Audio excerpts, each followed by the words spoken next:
right, all good? All good. Yeah, all good, Charlie. Cool, let's do it. All right. I'll get started with everybody. So firstly, I thought today with the team included a bit of a tell the truth Monday with Dallas and the recap that went with that, and then a little bit of a Philadelphia for us getting started, jog through to get the week beginning. As we talked with the team, this week has a lot of meaning after a really challenging season, and the difference of walking into a locker room with a win or a loss, it's a big deal. So I think I had told you I liked the fight of our team, but I want to see the fundamentals come through too. And so over the last 3 games, I did love our fight, but our execution still has work to do, and that's what I want to see heading into this weekend. So that's kind of what I shared with the guys, and went through the corrections and the things that I liked and who caused havoc. And there were plays that I loved, but there's also plays that like, hey man, this part has to be better, and how can we fix that and go into it. So it was good to be back with the guys today and get rolling. So glad to start with you guys as well. Go ahead, Kime. Dan, can you give us an update on Tyler Biotis? Yes, Tyler had injured both his ankle and his knee, John. So it'll be a tough stretch for him to make it back for this game this weekend. Was there something torn? Is this something he's going to need surgery on, or is this no surgery at this time? But something that will knock him out likely for this week. But no surgery, so that's good of where we're at, but certainly not at a level where he's got the mobility and movement just yet. Thank you. Welcome. Nikki? What is the chances of Marcus playing in the final game? Yeah, Nikki, he wasn't ready today to participate. Like we had a very light jog through, so he wasn't to that spot yet. So until it gets to full speed and can really cut and stop and start, that's when we would say. So I'll have a better sense when I visit with you on Wednesday, and if he's able to, resume the type of movements that we had. But as it was today, it'd been a stretch to get there. But I'm hopeful, as I have for a few days, to see what it could look like, and if he could really be himself, then he'd have a real shot at it. But I don't know that today. And I know this has been a hot topic or a talking point within the NFL, just among potentially resting starters in the final game for teams that aren't in position to play in the playoffs. Is that something that has come up for you? Is that in consideration at all? It hasn't come up with us. Not something we're considering. Health definitely factors in with all the guys, Nikki, you know that. But if the guys are healthy and they can play and do the things they need to, then that would be one. But it definitely factors in, but not on the healthy player, if that makes sense to you. Tom? I was also going to ask, kind of in that same vein, about Laramie and I guess just other guys in that spot. Are you at a point now where if they have some sort of nicks and bruises that you lean towards holding them out? Maybe earlier in the season you would have pushed them to go, that sort of thing. Good question, Tom. That part for him, and he's got strength going straight ahead, this oblique. It's the turning and torquing to go. So until that comes, fully around with Laramie, then we'll have a better answer for that. As it sat today, he wouldn't be able to, do that. Everything with your oblique is all about the rotation and the power that comes from that. So like I said, the health, it does come into effect. But if it's something that a guy can play and play well, then I think that would be different.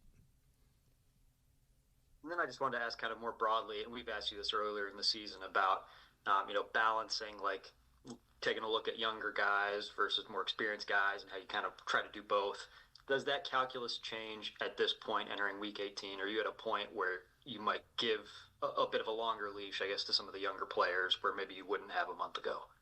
Yeah, I think when you earn more, that's fair, Tom, to say. The space for more playing time, more opportunities to go,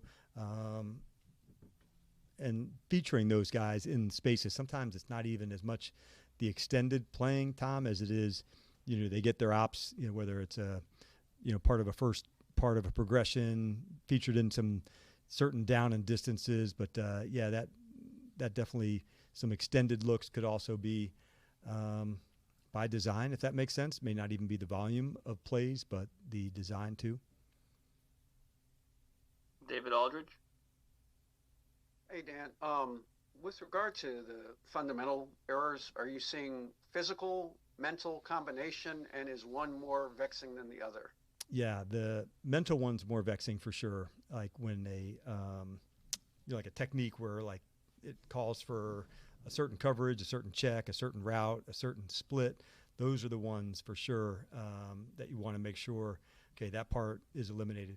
The physical ones, when you're playing a good technique and you get beat, I can live with that. And I showed that to a certain degree today in the game. We said, okay, we're going to double this player, and if it goes somewhere else, we can live with that, knowing that like the featured player, the design of it wasn't there. Those are ones, as a coach, you can say, all right, by design, they hit to the right person. The ones where you allow, a free runner on a blitz or a conversion where you didn't, match the right way, those are the ones that are particularly costly for us. So that's what I wanted to work on, and I'll continue to shrink until I find that right balance to say, hey, this is the most important thing that we need to do, in this game to go win it. But there's a little bit of a balance of both for sure. And considering the way the season's gone, I guess I'm asking if a player consistently at this point in the season is still making those types of mistakes, whether they're physical or mental, consistently, how do you then evaluate that player in terms of wanting to bring them back next year? Yeah, it's for sure even in season some to say, okay, does he sit some during that game? Is the solution fixed? But yeah, all of those factor into it. Yeah, you're 100% correct to say these are, teaching that we've seen and it's still not getting done versus, okay, getting beat on a technique where we can continue to work with that player. So yeah, both of those are part of the ongoing evaluations for all of us. Tashawn? Dan, I know you mentioned, wanting to see those fundamentals get cleaned up in particular this week. Looking ahead to next year, is that something that you feel like you need to put a greater emphasis on in the offseason, sort of just those fine details that have kind of shown up at times this season? I think so, Tashawn. Everything's, to me, up to evaluate again, even the what you can emphasize at practice through the offseason program and especially during the training camp time. So I wanted to go back and look to see where can we add, where do we, emphasize different things during different parts. So I do feel like that's, something that needs to be consistently reinforced over and over and over again. If that part of our play style is right, Tashawn, then I think a lot of other things can go. But when I feel that being turbulent, then I see the play being turbulent. And so I want to make sure this is how we do that all the time. And so certainly continuity has something to do with that when guys are playing together more, but the fundamental piece, man, that's not changing for me. We have to get that part right. And one more injury note, Deron Payne obviously didn't play last week due to his back injury. Do you have any update on him? Yes. Yeah. I'm glad you brought up Deron. So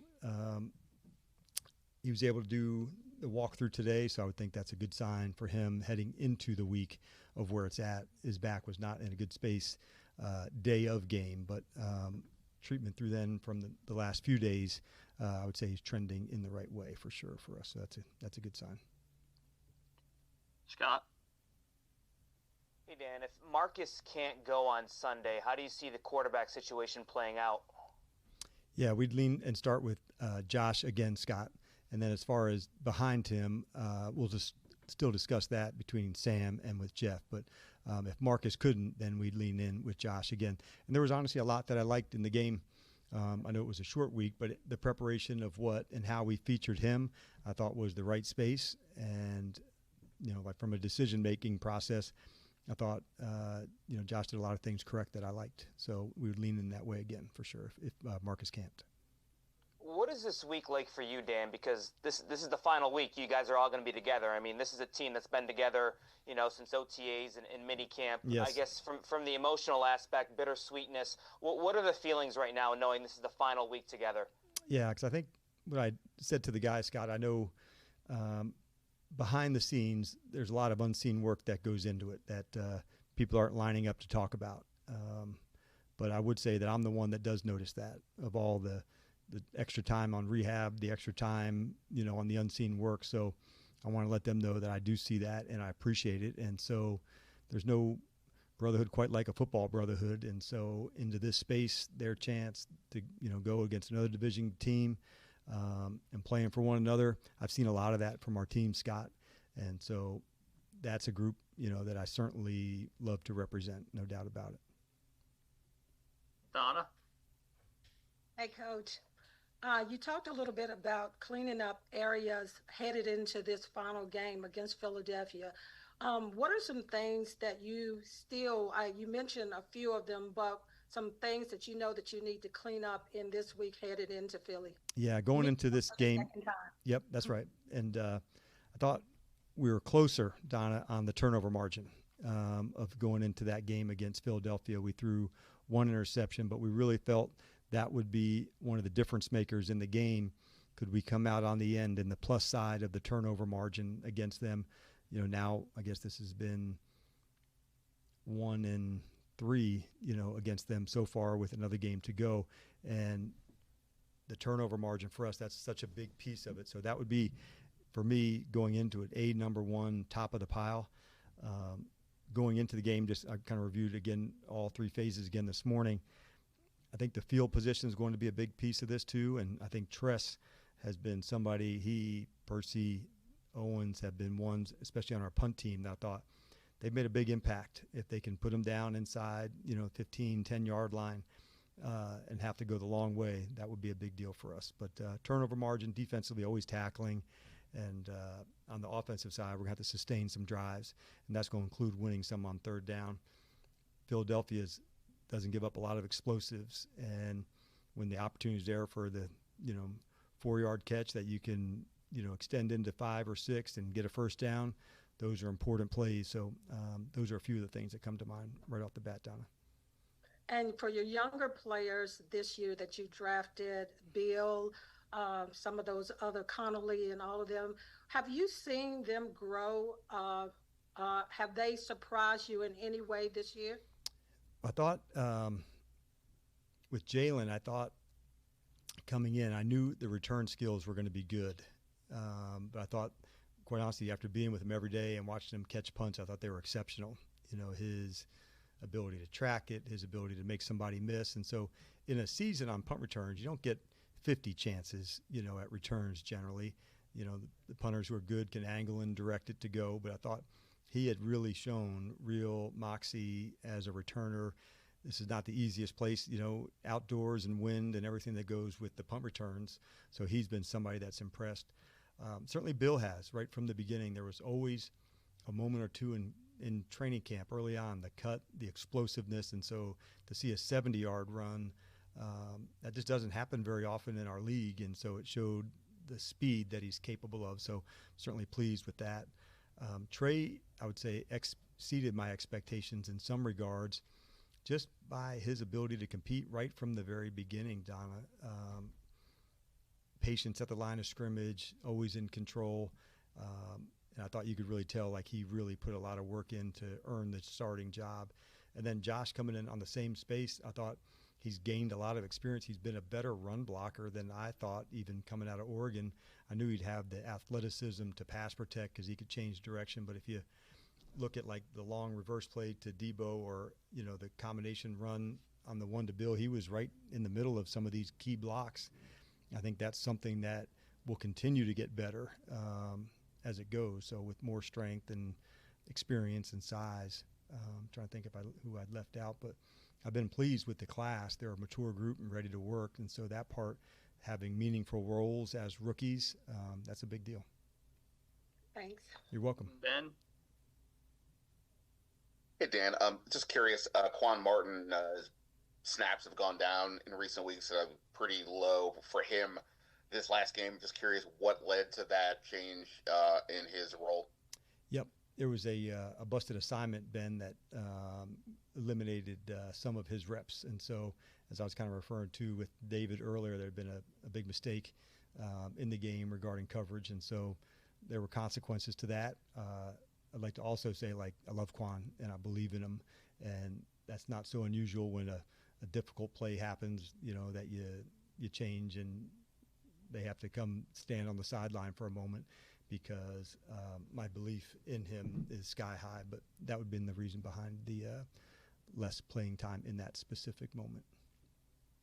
And to go back to the question that Nikki asked about how this time of year there's always a discussion of do you sit some guys who are maybe borderline with injuries just because it's the end of the year and maybe the team focuses a little bit more on the draft, even if draft pit slot, even if you don't want to say that publicly. You said that you guys had not discussed that, and I'm just curious as to why not discuss it, considering the people who are making these decisions will presumably all be here next year. So this year factors in the next year. Why not consider that? Yeah, I want to preface it to say, like, it's the health part. Like, we wouldn't make the decision on somebody that wasn't able to. I think that's an important piece to it too, Ben. Like, all the guys are going to push to go, and we'll always try to make the best decision for them and the team. And for a lot of them, it's development. For a lot of them, it's the playing, it's the competing. It's part of what we do and who we are. I recognize the question by you and Nikki both. And if there was a scenario like that, that wasn't due to injury, that would be something we'd be comfortable talking about. It's just not part of, our discussions and what we do. We wouldn't have any issue discussing it. It's just not part of our philosophy. All right, Candy. Hey there, Coach. When you take a look at the season and, last season, I know you talked about you wanted to build on that. And the complementary football, there were moments throughout the season where it's kind of like we all saw it, and I'm sure, of course, you did. Of course, when you went and looked back at the film, you saw it there as well. But what do you think, what happened in terms of the consistency of that complementary football? Do you think there were moments of it, but it seemed like it just didn't stick? So what do you think may have happened there? Yeah, it's a valid, fair question, the ones that I've had lots of sleepless nights on. So it's definitely understandable. The consistency of those and executing those in those moments, we've missed them. And when you do, not like you're going to make every one of them. Like, I want to make sure I'm clear on that. You don't make every 2-point play. You don't make every fourth down chance, like no team does. But what you do want to do is make sure when those moments are there that you've done everything you can to put yourself into the right spot to go do that. And if you can put your head on the pillow saying, okay, we did all the right things. It didn't go our way. What I'd say I want to keep digging in on is to say, why the inconsistency? Do we need more reps at it? Do we need more time at it? Do we need more of the same people doing the same jobs over and over and over again? So some of that is a factor, the continuity, Candy, but other times it could be as simple as, okay, that was one concept and that's been caught up on. What's the new concept? What are the ways that you evolve as a team, as play callers? And so I think all of it is under review for me. If it was just one thing, for damn sure I would have put my finger on that. When it's a multitude of things and there's layers to it, you want to keep digging, and I'm into that space for sure. And when it comes to tackling, sometimes it seems like is it tackling or is it the attempt for a takeaway? So it looks like someone may be trying to punch the ball out versus making the tackle. And so how do you find that balance between just kind of the art of punching the ball out to get a takeaway or to force a fumble there versus just making the tackle? Yep. I wish I could say that was the case. It's not been the case as much as it may seem. It hasn't been as good rap and driving your feet through the contact as it is, I'm going to be reckless and go take my one chance at the ball. So the art of tackling is really about leverage, and it's owning that leverage. And if you stop your feet too early, you can lose it. If you get head up on somebody as opposed to maintaining a leverage with your shoulder, you can lose it. And so it's as much, Candy, of working and owning and maintaining that leverage as it is, going to try and take the ball away. That's a really important part for us of forcing fumbles, but not over tackling. So the ones that we've missed, I would say by large majority, have not been somebody was reckless punching at it as opposed to tackling. But when you see good tackling, it's the feet on contact. And I thought Bobby's games over the last couple of weeks, his tackling, you saw the striking and the feet on contact. That's what really strong tackling looks like, especially in the open field, Donna. Candy, especially in the open field. That's the most challenging ones. Thank you, Coach. You're welcome. Go ahead, Nikki, last one. I'm so glad I got to do this on a Monday, no less. You had mentioned the execution, and I know I think it was after the game, you mentioned the winning time moments not being there, much like they were last season. Has that been among the things that sort of surprised you this season, especially since a lot of the guys were here last year? Yes. That execution of nailing exactly what to do in that space. It hasn't been as much of the, last play of the games, those type of scenarios, Nikki, I felt have been strong. It's the ones of third and fourth downs, some of the 2-minute ops to go. Like there was a scenario in the game, you don't love to be down 10 points, but I was pleased with the execution of the offense. We were able to get a kick in, before 2 minutes and 10 seconds, to kick off to the other team where we essentially have 4 timeouts. Well, the other part of that execution is getting the stops defensively to make them kick it again. So when I'm speaking of those, third and fourth downs have a big part of that. Sometimes just when the moments of the game change, when it's like, all right, we got the big run with Debo and we're down inside, the 2 or 3 yard line, like we need points in that. So those moments, yes, of not being able to nail them and recognize this is that play, this is that moment that calls for the hyper focus. To not nail those in all 3 phases, that's been challenging for sure, and something that, like, I'm digging in as hard as we can, but that has to be much improved for damn sure. All right. Thanks, Coach. All right. Thank you, Charlie. See you, everybody. See you on Wednesday. Yeah.